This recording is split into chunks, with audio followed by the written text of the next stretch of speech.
Doc Season 2, Episode 15, delivers a Chicago Med alum, Miller's return and more secrecy.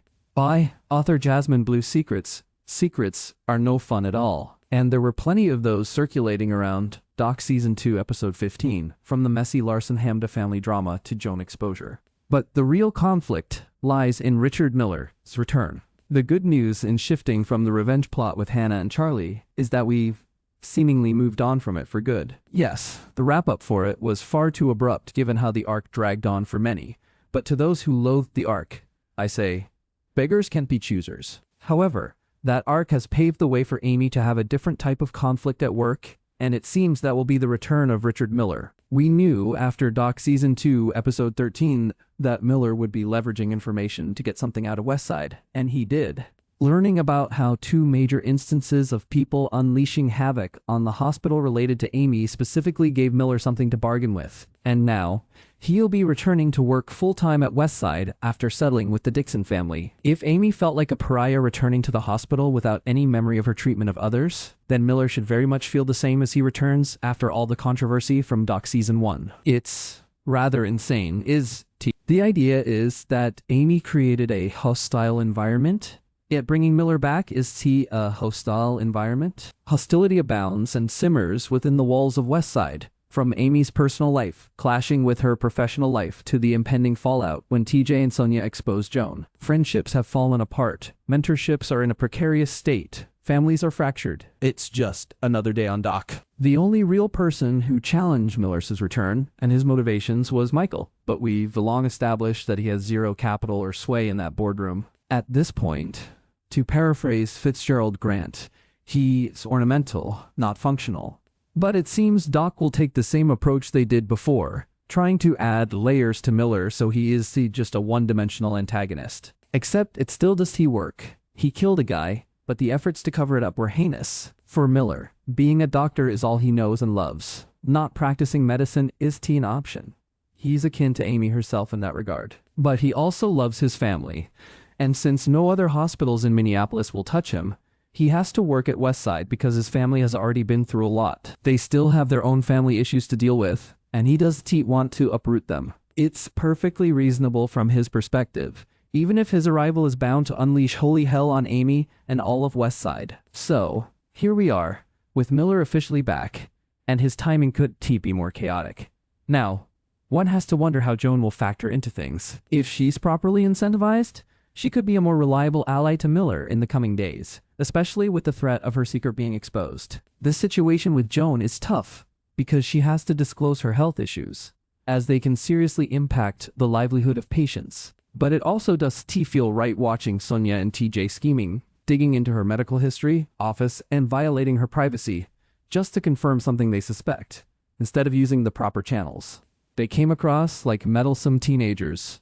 Hell, they probably need to be grounded for a beat right up there with Katie. All I kept thinking about is, don't either of them have patience right now? Joan is going to find out that they've been looking into her, specifically TJ, since he looked her up in the system, and she'll either come clean in some capacity to the people she needs to or make their lives hell. We know Joan is a perfectly reasonable person in most aspects of her life, but if it comes to her losing the one thing she lives for, she'll come out swinging, viciously. Doc's characters will always pick the hardest paths for almost everything. TJ has been great with Joan, finding a mentor in her and getting to fall in love with surgery. But in his effort to protect Sonia, he will be the one in Joan's line of sight when all of this starts to spiral. And I don't think he or Sonia is thinking clearly enough to be prepared for what that could mean. Sonia, being tolerable and even likable at times with TJ and TJ alone, will easily go out the window if she becomes the reason he gets terminated or something. The cases this season have been really strong, and admittedly, they've been what I cling to most when some of the other storylines have my head spinning. As a Chicago Med fan, it was exciting to see Brian T. guest star, this time playing a patient rather than an accomplished doctor. The entire Bobby Ho arc was fun and amusing, It was nice to see Gina and Jake working together on the case, because they rarely get to interact much outside of Amy. It's a delight every time that happens. And Gina pulling a placebo stunt on the world-famous poker player to help him overcome his case of the yips was endearing. It's also the type of thing I always appreciate about what Gina brings to the table as both a neurologist and a psychologist. The Hour even tossed an obnoxious Peter into the fold so they could test Bobby's skills during poker games using cotton balls. This hospital can be so unserious sometimes, and I love it. Those were some genuinely fun scenes, whereas Amy's case brought the heartache. I loved how close Diane and Lily were, and getting to spend time with patients like that has been great for informing things for the doctors outside of those cases. There was some interesting overlap. Diane came from a place of guilt and shame over a secret she felt would hurt Lily, yet she was also so full of love for her granddaughter. And, of course, there was a matter of who feels worthy of forgiveness and grace. Diane cared for her granddaughter because she loved her with all she had. Her feeling guilty is a totally different factor that does and shouldn't detract from that love. She didn't feel like she deserved the grace or sacrifice that Lily would give her by donating part of her liver. And she was very much wallowing in her guilt and being stubborn. But she was also making these decisions for Lily out of love, and not allowing Lily to do the same or have her say. It felt like it paralleled Katie and Amy's dynamic a bit. Amy always has so much guilt. Evie said before that she at times seems like she's apologizing before she even gets into a room for things she doesn't understand or remember. So, Diane's case was a great one for Amy to make her reflect on while trying to save her life and arrange the domino surgery. That seemed far-fetched, but it worked out well enough. It feels like Diane and Lily got their second chance, and their relationship improved because there was no secrecy and real honesty. Secrets can make you sick and even kill. If cases like that are what it takes for Amy, Michael, and Katie to get it together, then so be it. We got some new flashbacks on that front. The only thing I loved more than Amy turning her new apartment into a rage room to destroy her wedding china was drunk Amy trying to hook up with a bartender. Side note: Amy's neighbors must have hated her, and also, she was probably stepping on random bits of glass for the next 2 years. Also, that bartender totally should have known better. Amy could not take the betrayal of Michael cheating on her, and it made sense. Losing her son was horrible enough, but learning her husband was having an affair when she was already struggling sucked. Of course, it also hurt that Katie was the one to bring it up with her and frame it as something Amy needed to fix. From all the latest drama, we learned there was just so much miscommunication about when Michael had the affair, what it looked like, and so forth. I guess Amy never realized it was him speaking to Nora recently, after his wife had shut him out for 2 years. And he never realized that Amy knew about it, and that is why she left him directly after they had sex and planned to work things out. I guess that's supposed to make things better somehow, but the context does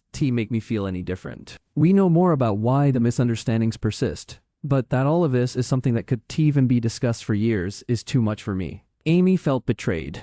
Michael felt abandoned, and Katie blamed herself all of this time for the dissolution of a marriage that had happened well before her meddling, and no one is capable of properly communicating.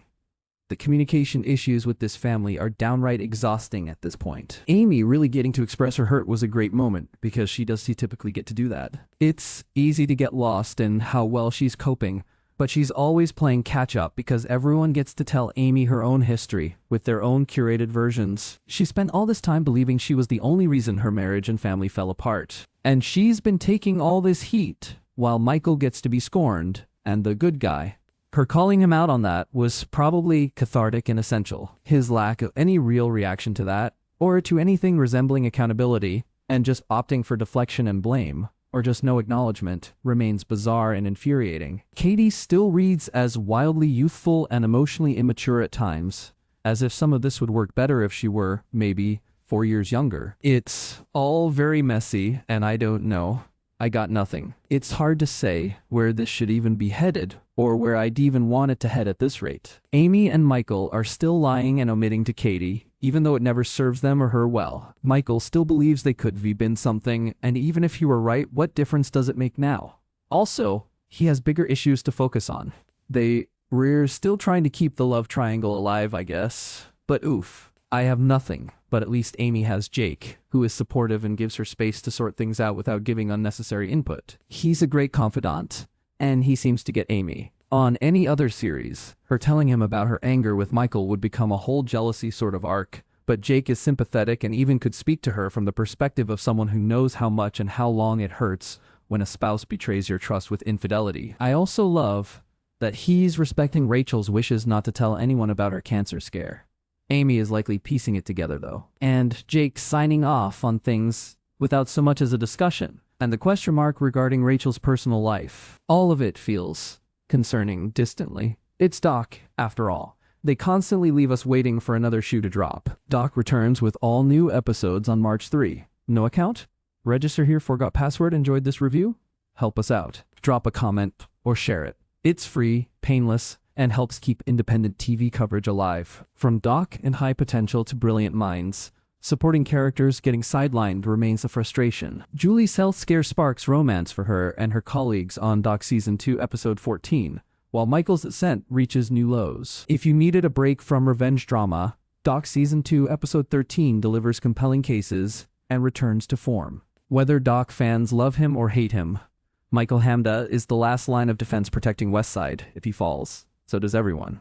We discuss. Hannah, Secret, is out on Doc Season 2, Episode 12, but why is Amy in the line of fire? Power plays and Miller's return heighten the stakes. TV Fanatic is searching for passionate contributors to share their voices across various article types. Think you have what it takes to be a TV fanatic? Click here for more information and next steps. Posted on Published, February 10, 2026. Jasmine Blue is a former senior staff writer and recent editor for TV Fanatic. She is an insomniac who spends late nights, early mornings binge-watching way too many shows and binge-drinking way too much tea. Her eclectic taste translates to her viewing habits, making her quite more categories reviews.